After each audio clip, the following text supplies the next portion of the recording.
দম বানাবো। আলুটাকে প্রেসারে সিটি দিয়ে নিয়েছি।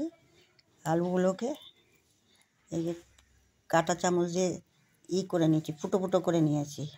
তার মধ্যে নুন, একটু হলুদ, একটু মিষ্টি, একটু লঙ্কার গুঁড়ো দিয়ে এটাকে সিটি দিয়েছি প্রেসার কুকারে। তার ভিতরে দেখুন একটা টিফিন বাটি বসিয়েছি।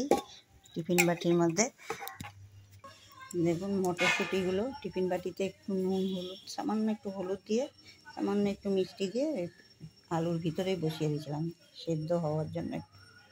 তারপরে এটাকে আলুর দম বানাবো। দেখুন আলুগুলো না কাঁটা চামচ দিয়ে ফুটো ফুটো করেছিলাম, দেখলেই বোঝা যাচ্ছে। দেখুন ফুটো ফুটো, এর মধ্যে মশলা ঢোকার জন্য। আর এই আলুগুলোকে এইভাবে পিস পিস করে কেটে নিয়েছি, এবার তেলে ভাজবো। দেখুন এই আলুগুলো আমি ভেজে নিয়েছি আলুর দমের, এরকম করে লাল লাল করে। তারপরে আমি তেলের মধ্যে এখন গরম মশলা ফোড়ন দিচ্ছি। গরম মশলা ফোড়ন দিয়ে এর মধ্যে আমি একটু 1 চামচ হিং দিচ্ছি।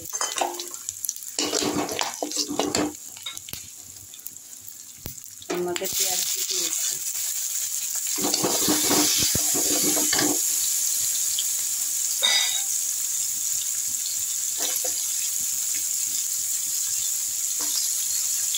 পেঁয়াজটা ভাজা হলে আমি আদা,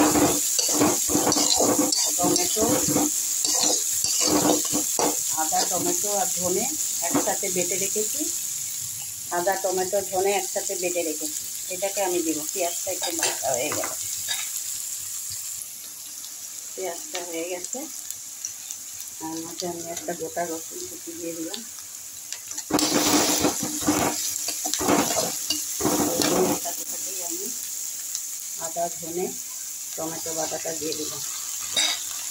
তার সাথে লঙ্কা গুঁড়ো আর হলুদ গুঁড়ো দিয়ে দিলাম। তার সাথে দুটো তেজপাতা দিয়ে দিলাম। এবার এটাকে কষাবো। দেখুন মশলাগুলো আমার হয়ে গেছে কষানো, তেল ছেড়ে দিয়েছে। এর মধ্যে কাঁচা গন্ধ সব চলে গেছে। এর মধ্যে আমি একটু চিনি দিলাম পরিমাণ মতন, একটু পরিমাণ মতন নুন দিলাম। নুনটা আমি এখন দিলাম। পরে আমি আলুগুলো দিয়ে দেবো, দিয়ে আবার একটু কষাবো। এই দেখুন আমি আলুটাকে দিয়ে কষিয়ে দিয়েছি। এর মধ্যে আমি একটু ধনে পাতা দিয়ে দিলাম আর একটু পুদিনা পাতা দিয়ে দিলাম। আমার পুদিনা পাতা না থাকলে কোনো ব্যাপার না, পুদিনা পাতা দেওয়ার দরকার নেই। দেখুন আলুটা কষানো হয়ে গেছে। এরপরে আমি এখন জল দেবো একটু। এটা বেশি জল দেবো না, একটু কষা কষাই রাখবো, অল্প জল। দেখুন আলুটা হয়ে গেছে। আমি এখন এই মটরশুঁটিটাও দিয়ে দিচ্ছি।